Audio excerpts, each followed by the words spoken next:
The toxic boss that nobody is talking about is the type of boss who always gets in the way of their employee. They have to double check the data, they have to make everything perfect. And if they aren't doing that, they don't feel like they're being the boss, which isn't real leadership.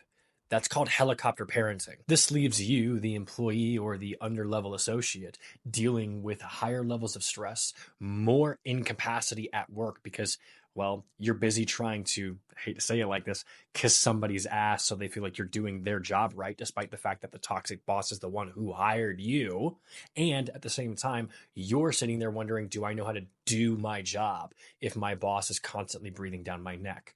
Which only creates a negative work environment. So, as an employee in this type of situation, what can you do to avoid this situation or at least grow out of the situation?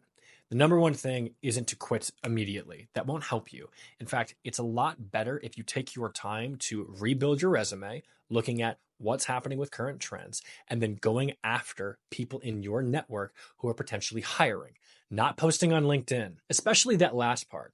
I'm not trying to convince you that all online applications are bad. I'm not saying that you can't automate that process and make it work for you with things like AI or Loop CV. There's a couple ways that you can do that.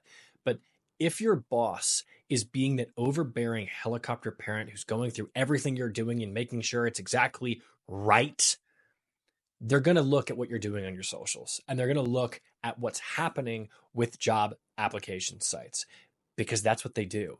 They're being tyrannical, they're being overbearing. So don't look at it from the angle of trying to apply everywhere. Instead, try to look at it from the angle of where can I apply within my network to get out of this current situation.